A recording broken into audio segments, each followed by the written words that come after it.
Roger sat in his old leather chair by the window, sipping lukewarm coffee from a chipped mug that once belonged to his wife, Margaret. Outside, the Michigan winter had already begun to settle in. Snow blanketed the streets of Royal Oak, and the bare trees swayed gently in the wind. The old radio hummed softly in the background, playing a familiar Christmas song from decades ago.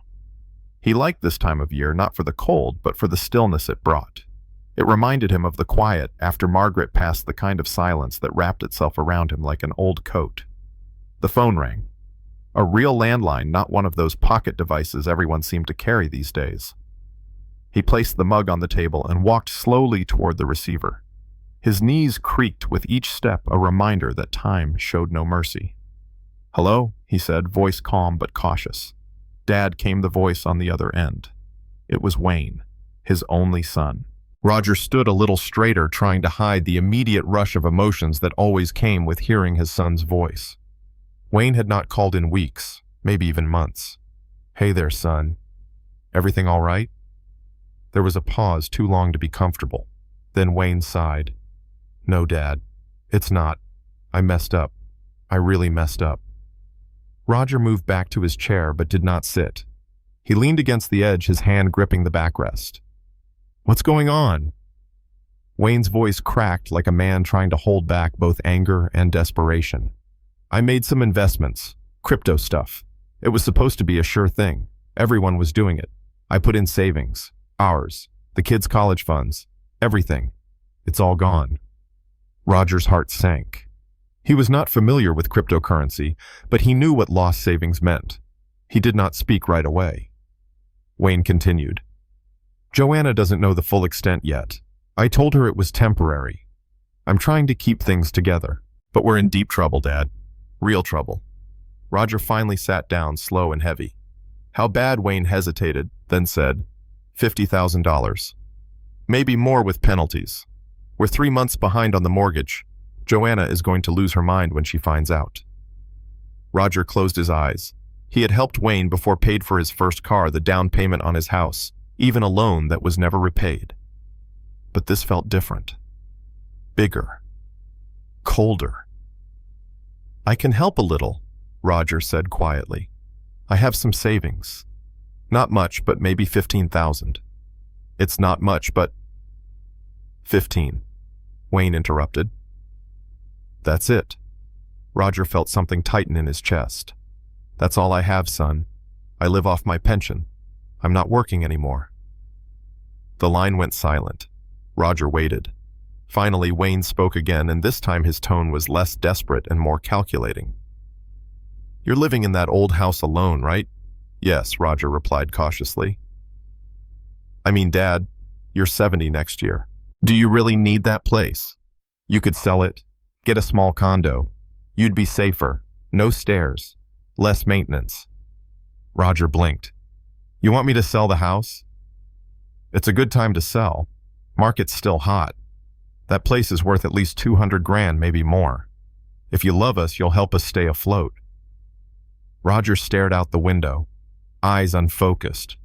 Snow was starting to fall again, little flakes drifting past the glass like slow, silent warnings.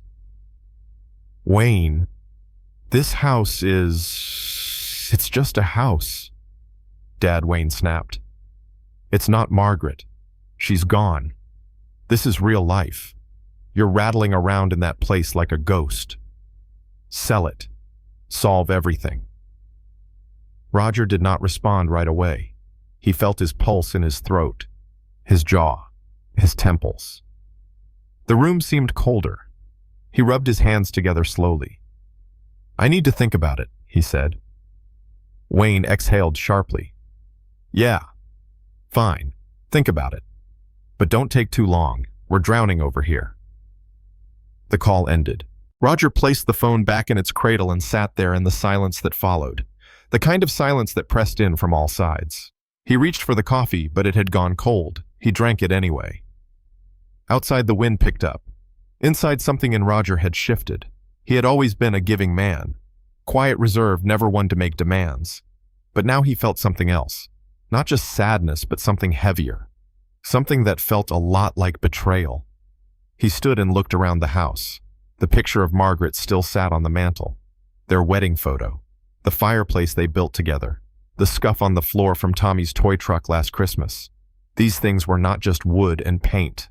They were memories. Layers of love. Proof of a life lived with care.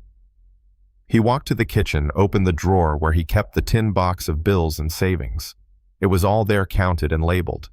He could give it all to Wayne, and it still would not be enough. He stared at the money. Then slowly he closed the drawer. That night, Roger did not sleep.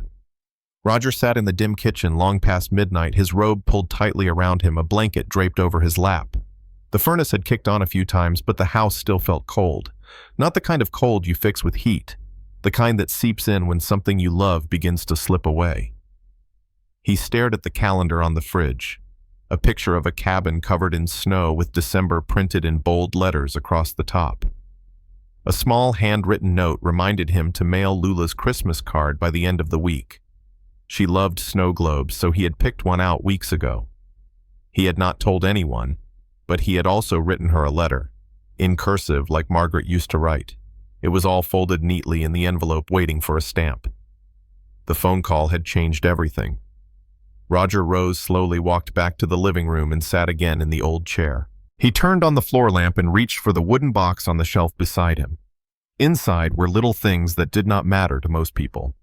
Margaret's church bulletin from their last service together. Lula's drawing of a snowman, a faded photo of Wayne as a boy, smiling with a missing front tooth. He picked up that photo and stared at it. What had happened to that boy? Roger had raised him to be kind, to work hard, to tell the truth. He remembered camping trips, scraped knees, late-night math homework.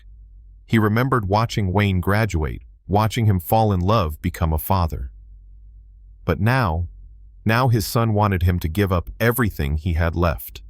Not to build something new, not to start fresh, but to cover a debt Wayne had made in secret with pride and foolishness. And when Roger offered what little he had, it had been dismissed like pocket change. He set the photo down. At around 3 in the morning, Roger made tea, the same way Margaret used to. A dash of honey, a slice of lemon steeped just long enough to turn golden. He sat at the table with both hands around the cup, letting the steam rise to his face. For a moment, he imagined Margaret was there, sitting across from him in her flannel nightgown, hair tucked behind one ear, eyes gentle but firm. What would she have said? Probably nothing at first. She would have just looked at him and waited. Then softly she might have said something like, "You already know the answer, Roger. You just need to be brave enough to say it out loud." The sun began to rise. Pale light crept through the frost-covered windows. The world outside remained quiet. Roger stood up, finished the tea, and washed the cup by hand. He dressed in his warmest clothes, stepped outside, and began shoveling the walkway. The cold air bit at his cheeks, but the work felt good, real, honest. Halfway through, Frank came walking by with his dog, a little terrier that barked once and wagged its tail furiously. "Morning," Roger Frank called out, pulling his wool cap tighter over his ears. "You're up early," Roger replied. "Or maybe you never went to bed," Frank said, eyeing him. "You all right?" Roger paused, then nodded slowly. "Wayne called last night." Frank stopped walking. The dog sat obediently at his feet. "Oh yeah. Let me guess. Trouble." Roger leaned on his shovel. "Money trouble." "He asked me to sell the house." Frank let out a low whistle. "Well, that's bold. He said I do not need it, that it's just a place." Frank looked at the house, then back at Roger. "It's not just a place, it's your life." "I know," Roger said. They stood in silence for a moment, snow crunching lightly beneath their boots. The sky turned a softer shade of gray, hinting at the start of a new day. "You going to do it?" Frank asked. Roger shook his head slowly. "I wanted to, for him, for the kids.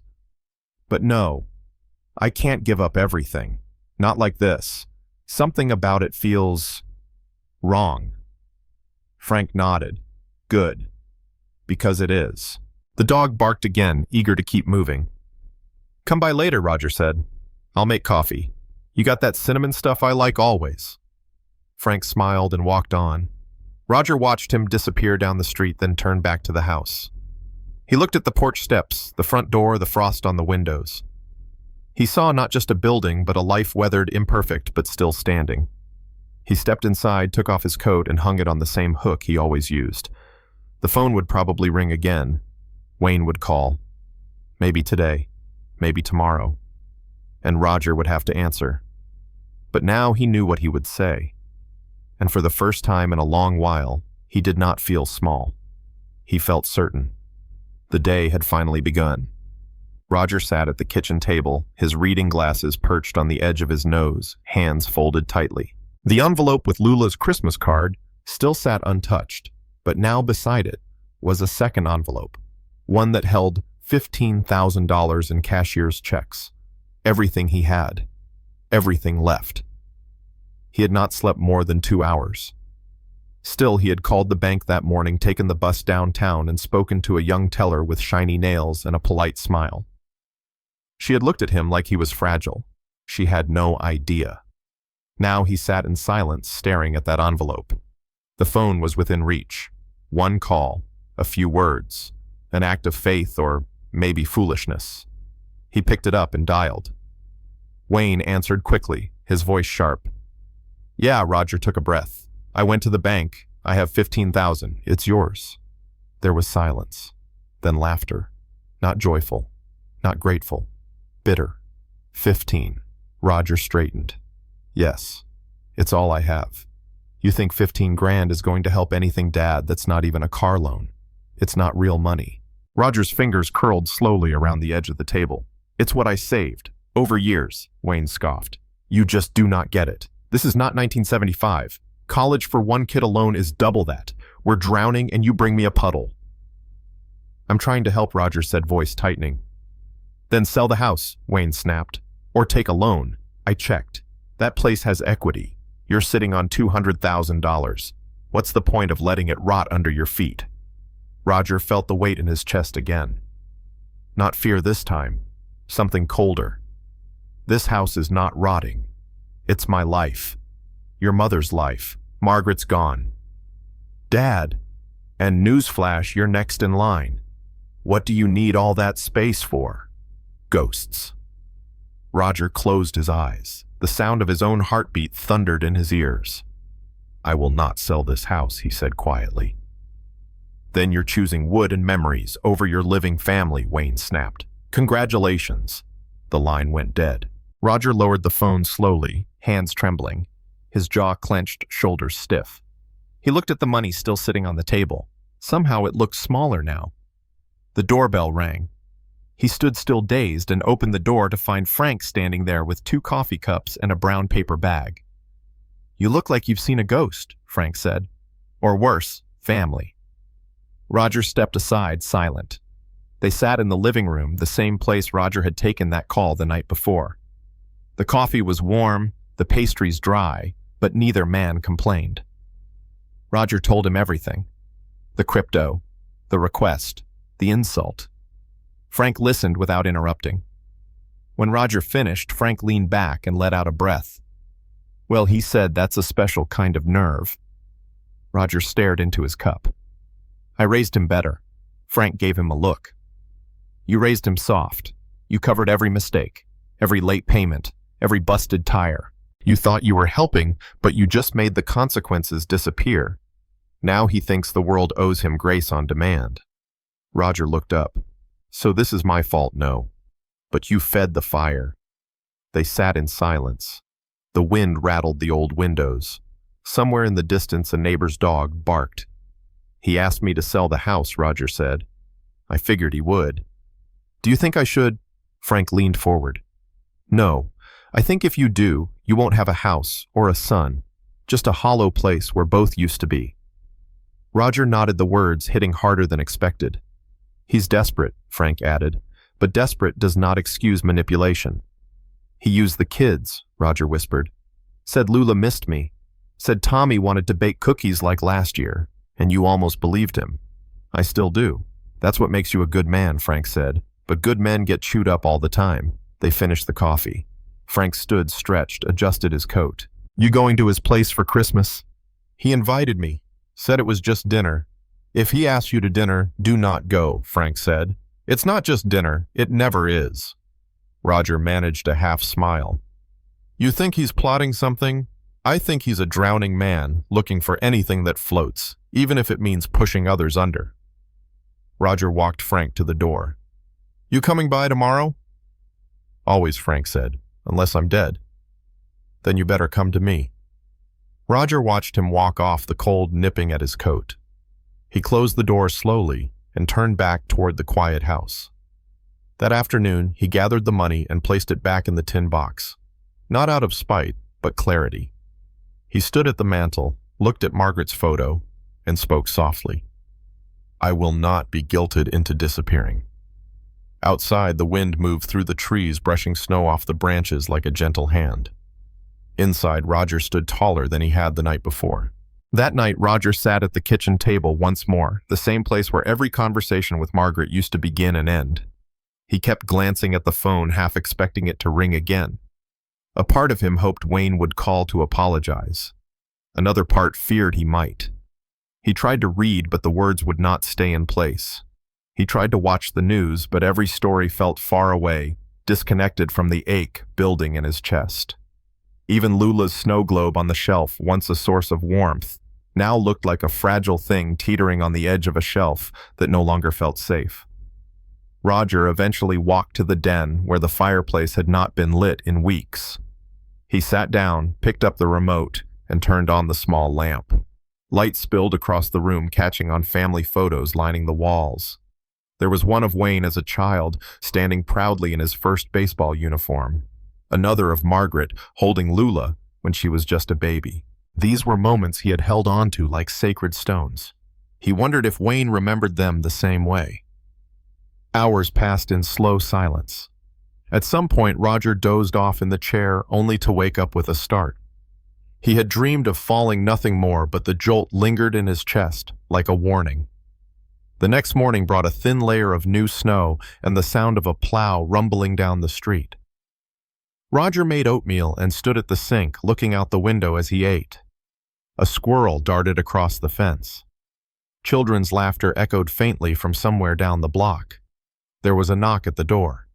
He opened it to find Joanna standing there, bundled in a navy coat, cheeks flushed from the cold. Her eyes looked tired, the kind of tired that went deeper than sleep. Roger stepped aside and she walked in without a word. They sat across from each other at the table. He poured her coffee, added a splash of milk the way she liked it, and waited.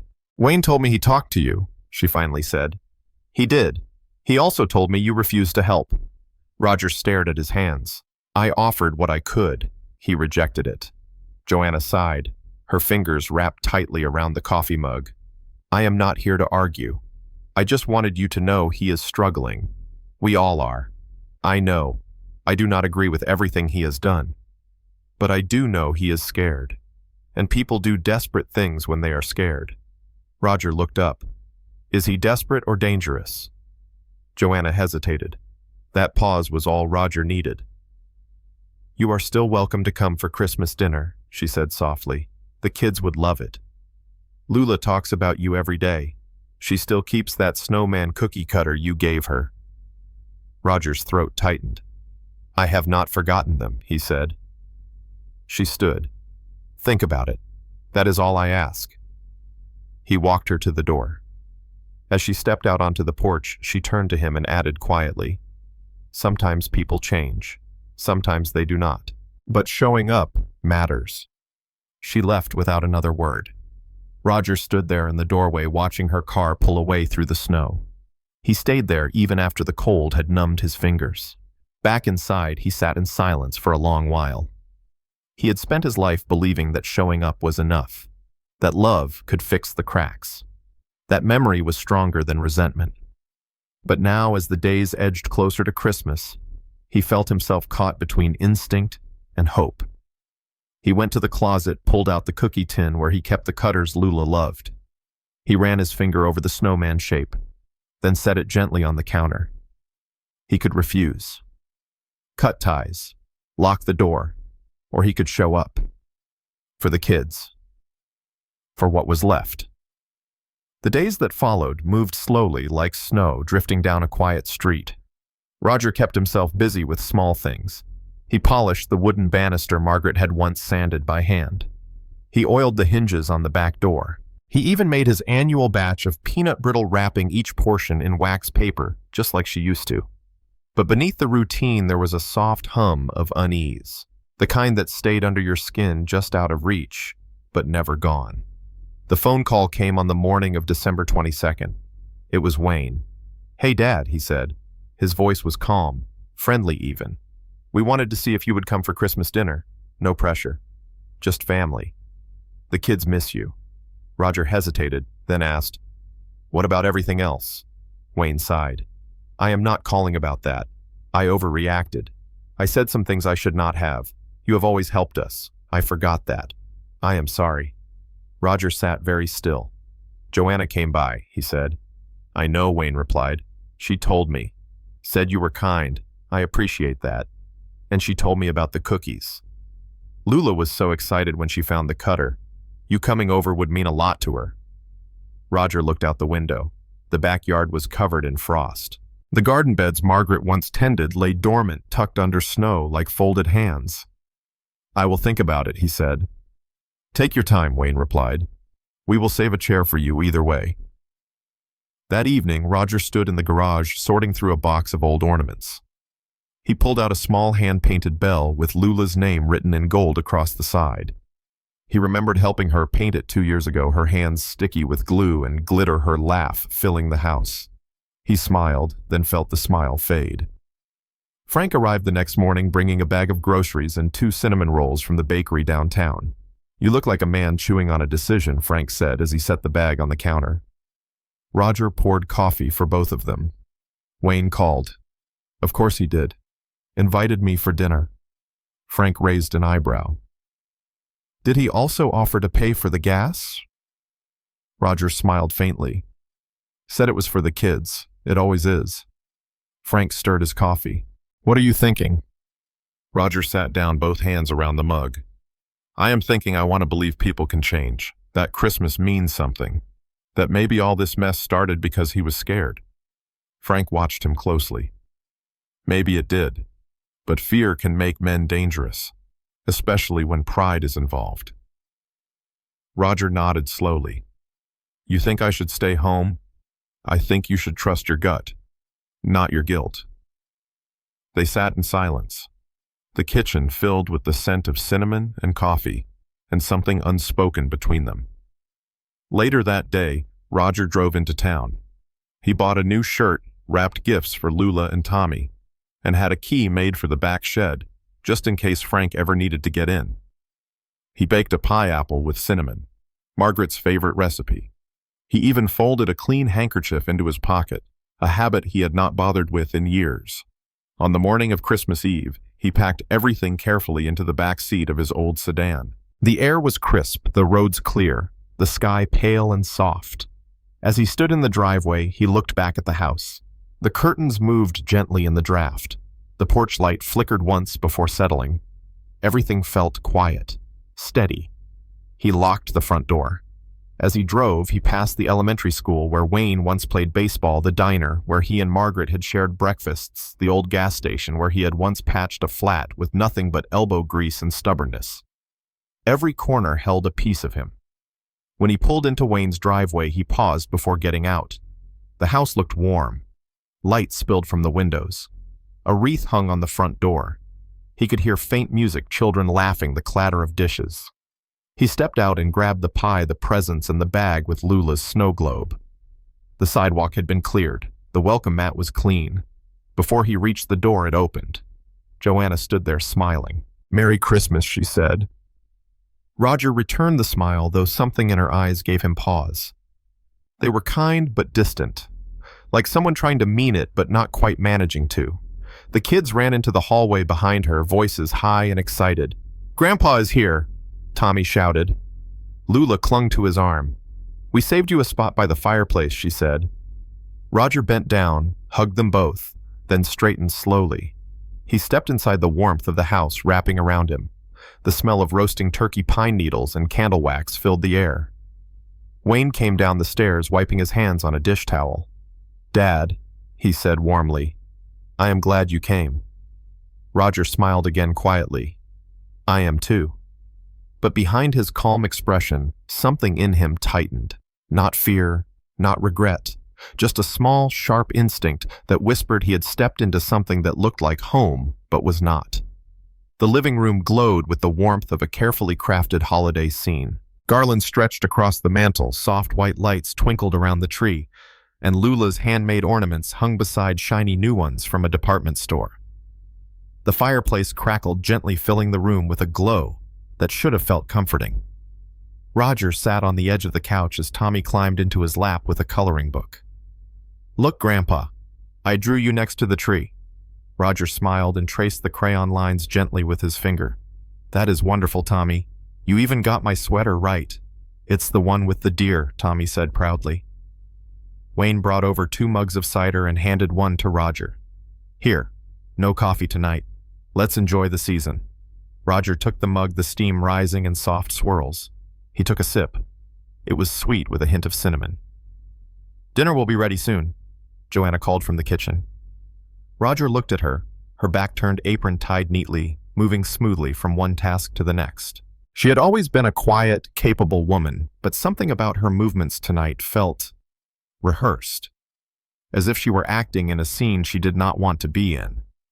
Wayne sat down across from Roger, ankles crossed, holding his own mug. "I meant what I said, Dad, about being glad you came." Roger nodded slowly. "It's good to see the kids." Wayne looked toward the hallway where Lula and Tommy had disappeared, then leaned forward slightly. "We don't need to talk about money tonight. I just want this to feel normal again." "Normal," Roger repeated, unsure if he was agreeing or questioning. Wayne smiled, but it did not quite reach his eyes. Roger glanced down at his mug again. He set it aside on the coffee table. "Can I help in the kitchen?" Joanna appeared at the doorway, wiping her hands on a towel. "Actually, yes.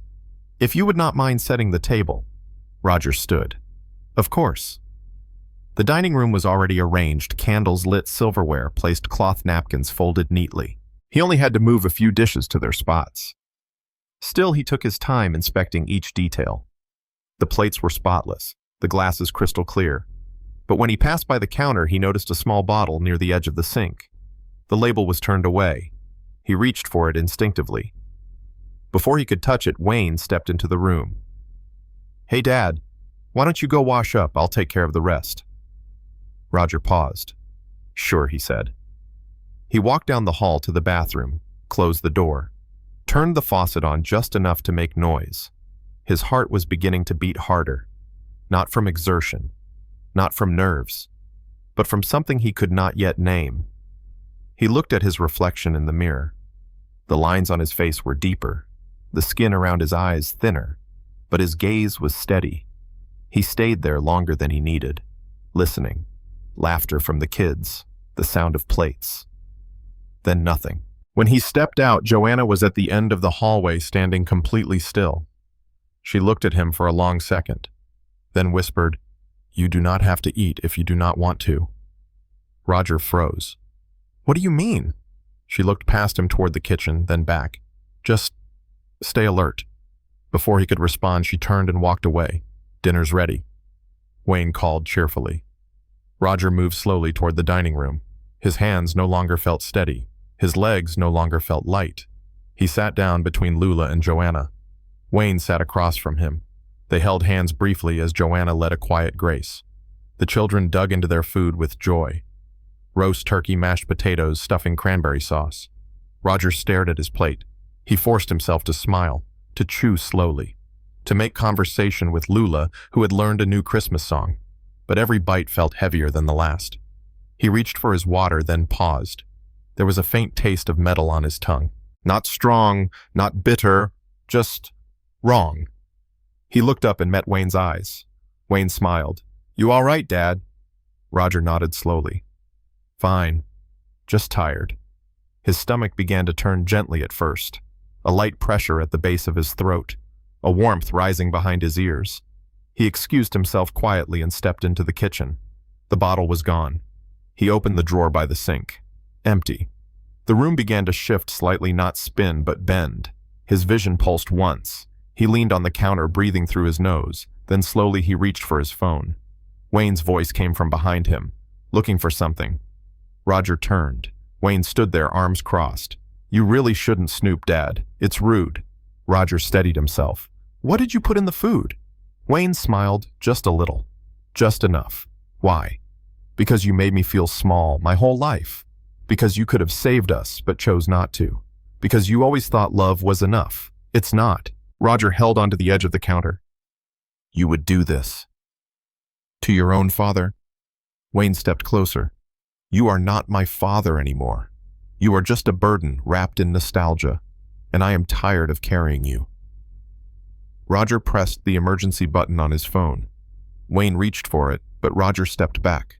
The call connected. A voice responded. 911. "What's your emergency?" Roger said clearly. "This is Roger Evans. I may have been poisoned. I am at my son's house on Ridgemont Avenue. Please send help." Wayne stared at him, stunned, for half a second. Roger added calmly, "And I am not alone. My grandchildren are here." He ended the call. For the first time in decades, he saw fear in Wayne's eyes. Roger leaned against the kitchen counter, heart pounding with a quiet intensity that seemed to echo in the walls around him. The lights above flickered once, or maybe it was his vision dimming. He did not know. But he held on both to the counter and to the clarity that had suddenly returned like a match struck in darkness. Wayne stood across the room, unmoving. "You called them," Wayne said, voice low. Roger nodded once. "Yes. And they are on their way." Wayne looked toward the hallway where Lula and Tommy were still giggling, unaware of what was unraveling in the next room. "You should not have done that, Dad." Roger's voice was steady, even as his body weakened. "You should not have done this." For a moment they stared at each other. Father and son. Blood and betrayal. The room felt too still, too clean, as if nothing wrong had happened at all. Then footsteps. Joanna appeared in the doorway, her face pale. She held Tommy's hand. Roger looked at her, his voice strained but firm. "Get the kids upstairs. Lock the door. Do not come down until you hear the police." Joanna hesitated only a second, then she nodded. "Come on, sweetheart," she whispered to Tommy. "Let's go find Lula." Wayne did not stop her. He just stood there, hands clenched at his sides, watching everything fall apart.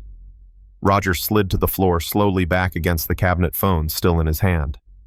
His legs would not support him much longer. His mouth was dry, and a dull burn had started in his stomach. But he was still alert, still holding on. Wayne moved closer, crouching down beside him. "You know, I almost didn't do it. For a while I thought maybe you'd just give in, sell the house, send the check, fade away like old men are supposed to." Roger met his eyes. "You wanted me gone." Wayne's voice turned flat. "I needed a way out. You were in the way." Roger swallowed hard. "I gave you everything I could, but never everything I needed," Wayne snapped.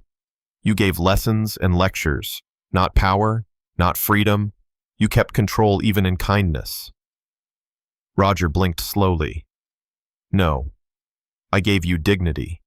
You chose to trade it for desperation." Sirens in the distance. Wayne stood quickly, face twisting. "You think they will believe you? You're old. You've been sick before. You're confused. And I made sure there's nothing left in this house to trace anything. No bottle. No fingerprints. Nothing." Roger looked up at him with the weariness of a man who had lived through too many wars to fear one more. "They will believe the children.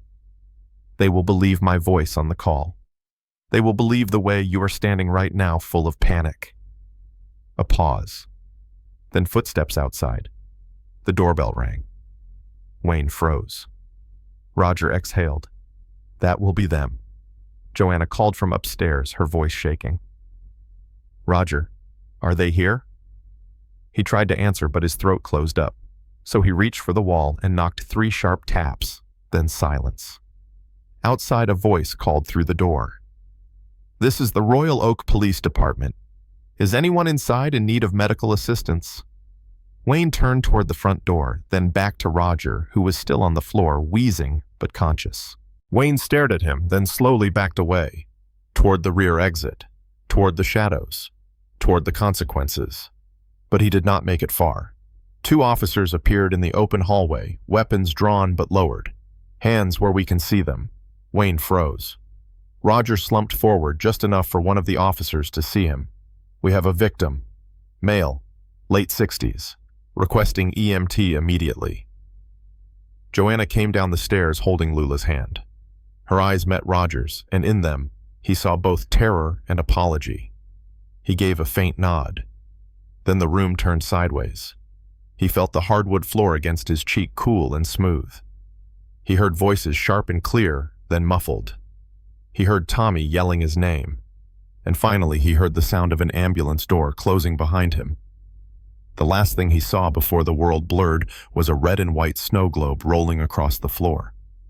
The one he had brought for Lula. Unbroken. The ride to the hospital was a blur of motion and noise. The flashing red lights bounced off icy windows as the ambulance moved through Royal Oak's quiet winter streets. Inside, Roger lay on the stretcher, eyes half open, drifting in and out of consciousness. He could hear voices above him, urgent, focused, but distant. Blood pressure is dropping. Pulse thready. Do we know what he ingested? Unknown. Possible poisoning. No known allergies. He called it in himself. Roger wanted to speak, to say something more, but his tongue felt heavy. The oxygen mask over his face muffled even the sound of his own breath. He closed his eyes and tried to remember Margaret's voice, but even that felt far away. By the time they arrived at the emergency room, the world had begun to tilt again. He saw fluorescent lights, the blur of blue scrubs, and hands pulling at his coat, cutting through fabric, inserting needles. Cold gel pressed against his chest. Voices rose and fell in urgency. "We need tox screening now." "What's his name?" "Roger. Roger Evans." "Margaret," he whispered under the mask. "Sir, stay with us. You're going to be all right." But he was not sure. Everything went dark. Hours passed. When he opened his eyes again, he was in a hospital bed covered in warm blankets. A soft beep pulsed steadily near his ear. The ceiling above was white smooth still. For a moment he thought he was dreaming. Then he heard a voice. "He's awake." It was Joanna. Roger turned his head slowly. She was sitting beside him, eyes red, hands folded tightly in her lap. Lula stood near the window, looking out at the snow. Tommy sat in a plastic chair, legs swinging. Joanna reached for his hand. "You're safe now," she said softly. "They said you're going to be okay." Roger tried to speak. His voice was rough, broken. Wayne Joanna swallowed hard. They arrested him at the house. He tried to deny everything at first, but the officers found residue on one of the cider mugs. I think he had a plan. And when it started falling apart, he panicked." Roger blinked slowly. "And I did not know, not fully. I suspected something was off. That's why I told you not to eat. I should have done more. I should have protected you." "You did," Roger whispered. She squeezed his hand. "I do not know what happens next, but the kids are safe. You're safe. That's what matters."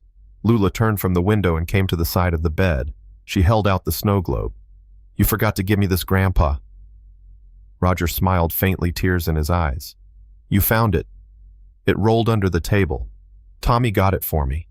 He reached out and touched her hand. "I am so glad you're all right." "I was scared," Lula said. "But Mommy said brave people feel scared and do the right thing anyway." Roger nodded. "She's right." A doctor came in moments later holding a chart. "Good news, Mr. Evans. We flushed the toxins in time. You'll need rest, but you're going to recover. Whatever was used, it wasn't in a lethal dose. Possibly a sleeping agent mixed with alcohol, but we'll know more soon." Roger closed his eyes for a moment. Relief swept through him like a wave of warmth. When the doctor left, Joanna sat quietly for a long time. "The police want to speak with you. But not today. You need rest." Roger turned toward her. "What will happen to him?" "He's being charged. Reckless endangerment, attempted poisoning, endangering the lives of the children, and more depending on the toxicology report." He asked for a lawyer. Roger looked down at his hands, still bruised from the IV. He's still my son. Joanna's voice softened. And you're still their grandfather. That part did not change. Roger looked toward Lula and Tommy. The two of them now sat side by side, drawing quietly on hospital paper with borrowed crayons. They looked tired, but safe. He let himself breathe. He had survived. The hospital room grew quieter with each passing day. Machines were slowly removed one by one until only a single IV line remained, delivering fluids and quiet reassurance. Roger could sit up now. He had walked to the window once, steadying himself on the rails.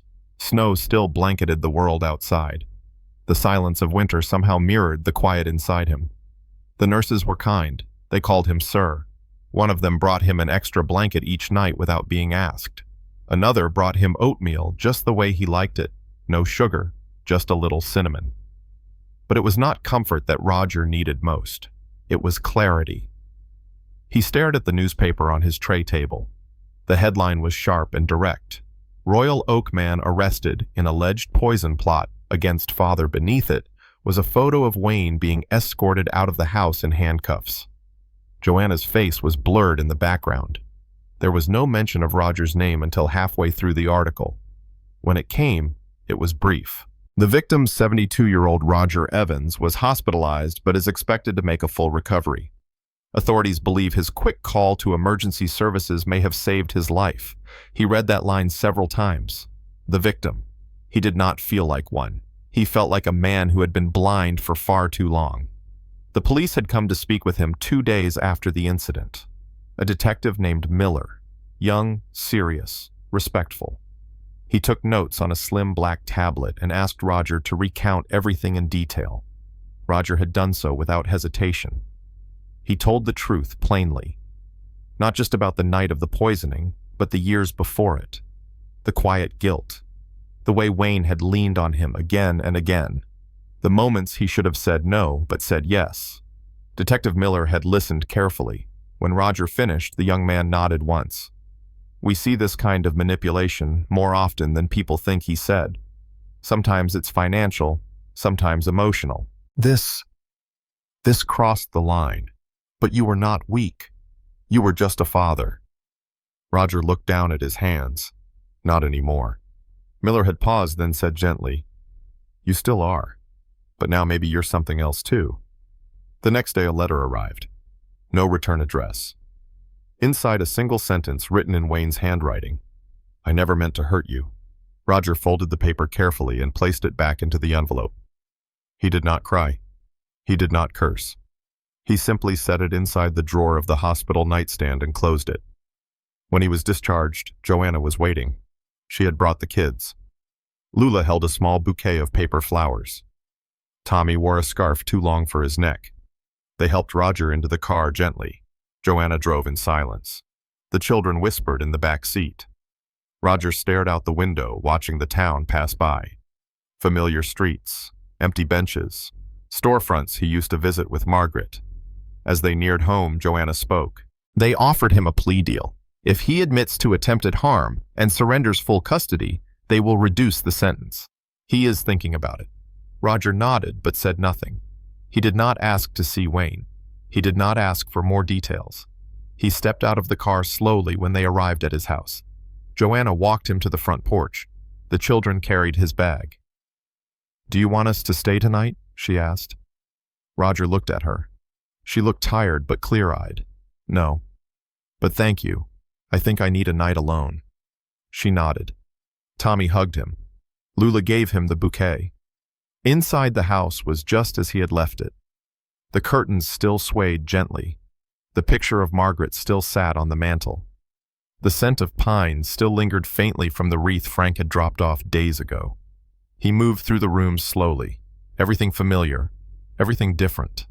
He sat by the window in his favorite chair and watched as snow began to fall again. Later that week, Frank came by. I saw your picture in the paper, he said, handing Roger a copy of the Gazette. You looked like you just solved a murder and baked a pie on the same day. Roger chuckled. I suppose I did both in a way. Frank sat down. They're talking about you down at the VFW hall.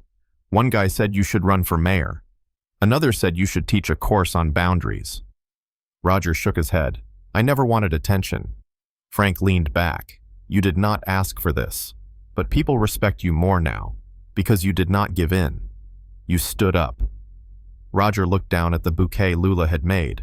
The paper petals were slightly bent but still bright. Maybe it's not too late to do something right, he said softly. Frank grinned. Now that sounds like the start of something. That night Roger sat alone in the quiet of his house, the fire gently crackling in the hearth. The room was dim, lit only by the warm glow of the flame and the small lamp on the end table. The shadows danced across the old photographs on the wall, echoes of another life, a better time. He picked up the envelope from the nightstand drawer, the one with Wayne's handwriting. I never meant to hurt you. He read the sentence again, slowly, then again. Roger thought about all the moments that had led to that single line, the late-night calls, the excuses, the silence that followed every time he said no, the warmth in Wayne's voice when he needed something, and the chill when he did not get it. He folded the letter, carefully stood and walked to the fireplace. He held the paper above the flame for a long time. Then he let it go. It curled and blackened and vanished into ash. He did not feel vindicated. He felt free. The next morning, Roger stepped onto the porch, bundled in his thick winter coat. The air was cold, crisp, honest. He looked across the street and saw Frank shoveling his driveway with his usual stubborn rhythm. Roger waved. Frank waved back. He walked down the steps slowly, still sore but steadier. The snow crunched under his boots. His breath came out in soft white clouds. He made his way toward the church on the corner, the one Margaret used to volunteer at. He had not stepped inside since her memorial. The hallway smelled the same coffee lemon cleaner and a hint of old wood. He found the community board just outside the office. A flyer caught his eye. Holiday meal for seniors. Volunteers needed. He stared at it for a moment, then pulled a pen from his coat pocket. Slowly, in firm handwriting, he added his name. Roger Evans. 2 days later, he stood in the church kitchen wearing an apron far too clean for a man his age. Lula had drawn a snowflake on it with a fabric marker and insisted he wear it proudly. He poured cider, sliced pie, carried trays, took coats, and for the first time in a long while, he felt useful. Not as someone's emergency wallet, not as someone's burden, but simply as a man with time and heart to give. One of the guests, a woman in her 80s, touched his arm and said, "You look familiar. Were you in the paper?" He smiled. "I suppose I was." She nodded slowly. "Good for you, son. Sometimes standing up is the only thing that keeps you alive." He nodded back quietly. "I believe that now." When the dinner ended, Roger helped sweep the floors and wipe the tables. He left late, long after the sun had gone down. The street was quiet. The snow had started to fall again, soft and slow. He stopped at the corner and looked up at the streetlight. Then he walked home. Not fast, but steady. Christmas passed quietly that year. There were no big dinners, no forced smiles, no phone calls from prison. Just peace, simple and whole. Roger spent the morning with Joanna and the kids. Lula gave him a hand-painted ornament with the word hope written across it in uneven strokes. Tommy gave him a picture of a bear wearing a red scarf. They did not speak of Wayne. They played cards, made cookies, and drank cocoa with too many marshmallows. And when the afternoon sun began to fade, Roger returned home carrying the ornament in his coat pocket. That night he sat by the fireplace with the tree lit and a cup of cider warming his hands. The snow globe Lula loved sat quietly on the shelf, catching the flicker of firelight. Everything felt still, but not empty. He stood, walked to the hallway closet, and opened the old cedar chest Margaret had once used for keepsakes. He pulled out a stack of notebooks, his own filled over the years with scattered thoughts and letters he had never sent. He thumbed through them slowly, page after page of unsaid things. Then he took out a fresh notebook. On the first page, in careful, steady handwriting, he wrote, "For Lula and Tommy. So you will always know who you are, and who you do not have to be." He began writing not about Wayne or even Margaret, but about himself. The small joys, the quiet regrets, the lessons that took him 72 years to learn. He wrote until the fire burned low. Then he closed the notebook gently and placed it inside the chest. Not to be buried, but to be passed on. In the weeks that followed, Roger began walking each morning. He greeted neighbors, picked up trash, helped push a stranger's car out of the snow. People stopped him now not because of what had happened, but because of how he carried himself afterward. "There goes the man who survived," they would say. But Roger never thought of himself that way. He thought of himself as someone who had finally stepped out from behind the curtain of silence, someone who had learned that kindness did not mean surrender, and that love, real love, never demanded your dignity as payment. One afternoon, as spring began to break through the edges of winter, Lula came running up the porch steps holding a flyer. "Grandpa, my class is doing Family Story Day. Can I tell your story?" Roger smiled, taking the paper from her hand. "What story do you mean? The one where you got sick and then came back stronger?" He raised an eyebrow. "And what part of that makes a good story?" She grinned. "The part where you didn't let it break you." Roger looked at her for a long moment, then nodded slowly. "All right, but let me help you write it. Can we start now?" He looked at the fading light outside, the trees budding with the first hints of green. "Yes, sweetheart, we can."